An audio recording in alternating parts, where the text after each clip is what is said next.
हमने जाके वहाँ टाइल्स लगाया, टाइल्स वो भी लगाए जो हमारे महापुरुष है, वो महापुरुष की फोटो अपने दीवार में लगाते तो हम नहीं बोलते। और फिर भी उसको जाके बोले कि तूने ऐसा क्यों किया, तो वो बोला मेरा घर मेरा।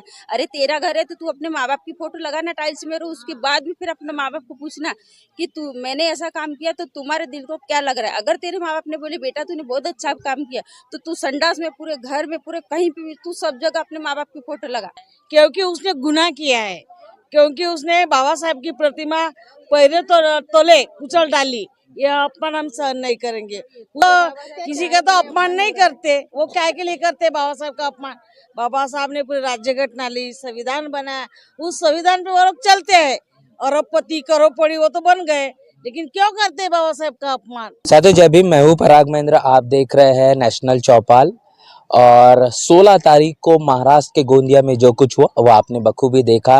बाबा साहब की जो तस्वीर है टाइल्स वाली, वो कैसी जमीन पर लगाई गई, बाबा साहब को अपमानित करने की जो कोशिश हुई, जिसको लेकर लगातार लोगों की प्रतिक्रिया देखी गई और मामला कोर्ट में चल रहा है।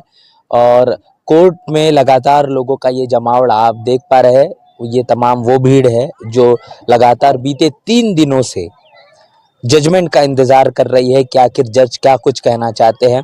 यहाँ पर जिस तरीके से जमावड़ा है, ये लोगों का तांता है, इसके पीछे का क्या कारण है, किस तरीके से ये जजमेंट चाह रहे हैं, क्या कुछ होना चाहिए, क्या कुछ होने की आशंका है, वो तमाम चीजें जानने समझने की हम कोशिश करेंगे और लोगों से बातचीत करेंगे। बाबा साहब का अपमान किया है, उसको जमानत नहीं होना चाहिए, प्लस हमारे जो बच्चों पे केस लगाए उन लोगों ने, वो भी दूर होना चाहिए। उसके लिए आ रहे हैं हम, बाबा साहब का अपमान का बदला लेने आ रहे हैं, बस और कुछ नहीं। तो यहाँ पर हम कितनी भी गर्मी सहन करेंगे और कुछ भी सहन करेंगे, वो रोज बुलाएगा तो हम रोज आएंगे। महिलाओं से बातचीत करने का सिलसिला जारी है। हम जानने समझने की कोशिश करेंगे कि यहाँ वो क्यों आए हुए हैं, क्या कारण है, क्या बताएंगे क्यों आए हुए हैं यहाँ पर। हमारे बाबा साहब के ऊपर अत्याचार किए, इसलिए हम आया गया है यहाँ पे। हमको न्याय मिलने को होना, और जिसने भी हमारे बाबा साहब के ऊपर अत्याचार किए उसको सजा मिलने की होना। आप क्या काम करते हैं? मैं स्कूल में जाती हूँ। तो अभी आप तो लगातार यहाँ आ रहे हैं, तो आपको तो फिर जो स्कूल जाने का जो पैसा मिलता है वो तो नहीं मिलेगा? नहीं, हमको सुबह की स्कूल रहती है, हम 11 बजे से आ रहे हैं। तो ये जिस तरीके से यहाँ पर लोगों का आने का जो जमावड़ा शुरू है, ये समय के चलते कम होगा ऐसा बताया जा रहा है? नहीं, क्या कहेंगे, ये बार बार जो अपमान हो रहा है बाबा साहब का, उसके बावजूद भी लड़ाई लड़ना आवश्यक हो जा रहा है?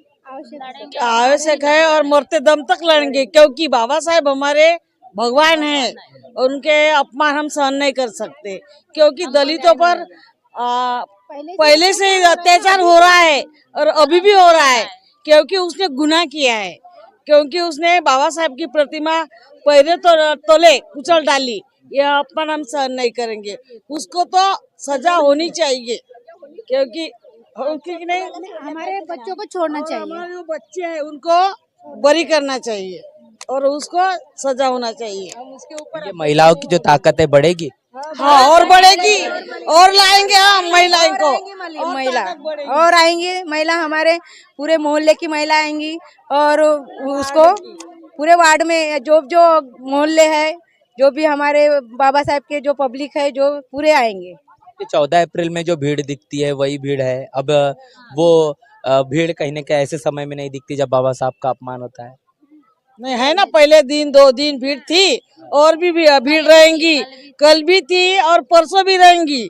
जब तक उसको सजा नहीं होती तब तक भीड़, तब तक हम आएंगे रैली में, और लड़के को लाएंगे, बच्चों को लाएंगे। कि बार बार अपमान क्यों करेंगे वो बाबा साहब का। हम किसी का तो अपमान नहीं करते, वो क्या के लिए करते बाबा साहब का अपमान। बाबा साहब ने पूरी राज्य घटना ली, संविधान बनाया, उस संविधान पे वो लोग चलते हैं। अरबपति करोड़पति वो तो बन गए, लेकिन क्यों करते बाबा साहब का अपमान? वो जरूरी है? वो मूर्ख लोग है, अपमान करते बार बार दलितों का, और दलितों का क्यों करते वो अपमान? हम तो उसी का उन लोगों का अपमान नहीं करते, काय के लिए करते? इतनी गर्मी है, इतनी गर्मी होने के बावजूद भी आप दिन भर यहाँ पर डटे हुए हैं।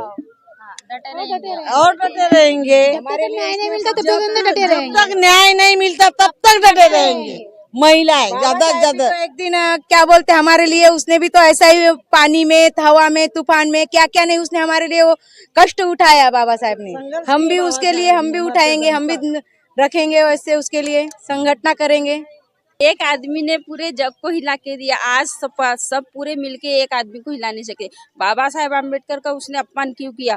उसने जाके वहाँ टाइल्स लगाया, टाइल्स वो भी लगाए जो हमारे महापुरुष है, वो महापुरुष की फोटो अपने दीवार में लगाते तो हम नहीं बोलते। और फिर भी उसको जाके बोले कि तूने ऐसा क्यों किया? तो वो बोला मेरा घर मेरा। अरे तेरा घर है तो तू अपने माँ बाप की फोटो लगाना टाइल्स में, उसके बाद भी फिर अपने माँ बाप को पूछना कि तू मैंने ऐसा काम किया तो तुम्हारे दिल को क्या लग रहा है। अगर तेरे माँ बाप ने बोले बेटा तूने बहुत अच्छा काम किया, तो तू संडास में, पूरे घर में, पूरे कहीं पे भी तू सब जगह अपने माँ बाप की फोटो लगा।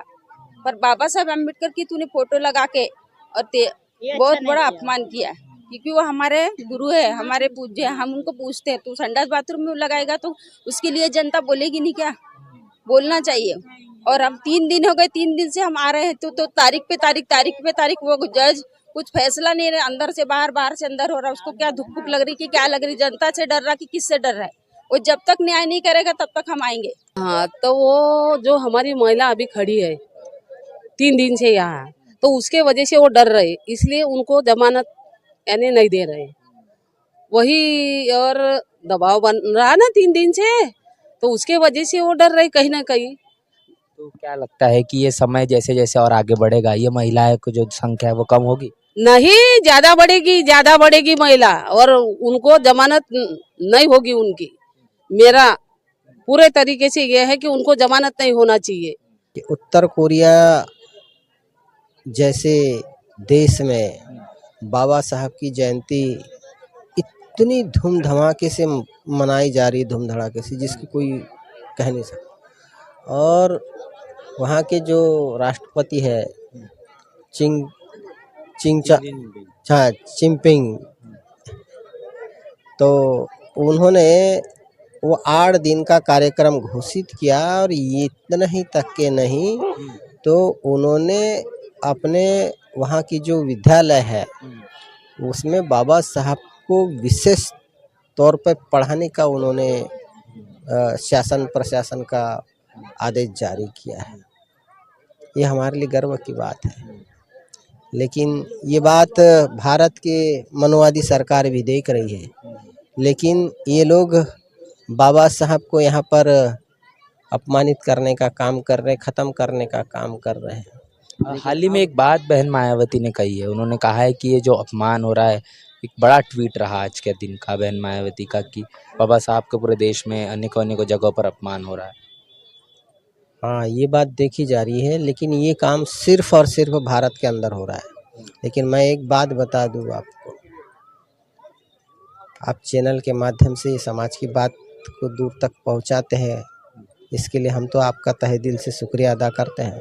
लेकिन एक बात मैं आपको बता दूं कि बुद्ध को भी यहाँ से ख़त्म करने की कोशिश आरएसएस ने की, लेकिन वो विश्व में बुद्ध एक ऐसा धम्म है जो पूरे विश्व में तेज़ी से फैल रहा है। ऐसा कोई धम्म नहीं है दुनिया में जो उसके इतना तेज़ी से फैल रहा हो। वैसे ही आज हम देख रहे हैं कि पूरे सारे संसार में अनेक महापुरुष पैदा हुए, लेकिन एकमात्र बाबा साहब है जिसमें सारी दुनिया में 151 देश बाबा साहब की जयंती मना रहे हैं। तो ये जो इस देश के आरएसएस के लोग जो है मनवादी निर्लज्ज, इनको शर्म आनी चाहिए कि अब इसको रोक नहीं सकते। जहाँ विश्व में बाबा साहब पहुँच गया, ये जो विदेश से आए हुए जो है मनवादी भारत में ये जो कुंडली मार के बैठे हैं, इनका कुछ ही दिन में सफाया हो जाएगा। लोकतंत्र है, इसीलिए उनको जमानत नहीं मिल रही है। अगर लोकतंत्र नहीं होता तो लोगों का अगर यूनिटी नहीं होता तो उनको जमानत मिल गई होती। और ये हमारे जाति के और हमारे धर्म के लोगों के प्रति जो आदर सम्मान है, इसलिए इतने लोग हैं और उसका प्रेशर जज के ऊपर कंटिन्यू बना है, इसलिए आज उसकी जमानत नहीं हो रही है। तो कोर्ट से उम्मीद की जा रही है, तो जो उम्मीद के मुताबिक क्या लगता है वैसा फैसला होगा? नहीं, अभी वो जज के ऊपर डिपेंड करता है, उसमें अपन क्या कर सकते हैं, वो तो उनका निर्णय है। तो क्या ऐसे डिले कर कर कोशिश ये है कि जजमेंट दिया जाए और लोगों का जो आक्रोश है वो ना बढ़ पाए? हाँ, ये कारण हो सकता है उसके पीछे में कि जो पब्लिक है जो आ रही है वो धीरे धीरे कम होगी और फिर मैं उसका डिसीजन दे सकता हूँ। ये उसका रीजन हो सकता है तारीख बढ़ाने के पीछे। तो अभी ये क्या अगली तारीख दी गई है? हाँ, नेक्स्ट डे बोले हैं ना। मैडम कितने दिनों से आ रहे हैं यहाँ पर? हम लोग बहुत दिन से आ रहे हैं, मतलब 3-4 दिन से। तो अभी गर्मी का समय है और गर्मी के समय में घर में रहना, तमाम तरीके की चीज़ों की सुविधा लेना आवश्यक है। क्या ज़रूरत है इतने धूप में आने की यहाँ पर? नहीं, ज़रूरत कैसे नहीं है, उसने जो बाबा साहब का अपमान किया है उसको जमानत नहीं होना चाहिए, प्लस हमारे जो बच्चों पे केस लगाए उन लोगों ने वो भी दूर होना चाहिए। उसके लिए आ रहे हैं, हम बाबा साहब का अपमान का बदला लेने आ रहे हैं, बस और कुछ नहीं। तो यहाँ पर हम कितनी भी गर्मी सहन करेंगे और कुछ भी सहन करेंगे, वो रोज बुलाएगा तो हम रोज आएंगे। तो वो तो कह रहे हैं कि अभी ये महिलाएं समय के चलते कम हो जाएंगी। नहीं नहीं, क्यों कम होंगी, उतनी महिला आएंगी। दरअसल सबको टाइम का पता नहीं था, नहीं तो आज उतनी महिला होती, बल्कि उससे ज्यादा होती। हम कल- घर घर जाके प्रचार करेंगे कि चलो, कल महिलाएं ज्यादा थी। तो आज वही बोली, टाइम का किसी को पता नहीं था इसीलिए, नहीं तो और महिलाएं रहती। तो अभी कल का भी डेट दिया गया है। तो ठीक है ना, उससे ज्यादा रहेंगे, कल भी आएंगे। मेरा नाम निखत खान है ना। और क्या कहेंगे कि तो कब से आ रहे हैं आप? मैं तो परसों से आ रही हूँ। वहाँ पर हमने देखा कि बाबा साहब की तस्वीर के साथ मक्का मदीना की भी तस्वीर थी, तो यहाँ पर दलित और मुस्लिम के भाईचारे को तोड़ने की कोशिश। मुस्लिम देश भाईचारा जात पात का तो नहीं है, मगर साथ सबका दे रहे हम, साथ देने में कोई वो नहीं है, साथ देना तो है, जात पात का कोई माने नहीं है इसमें, है ना।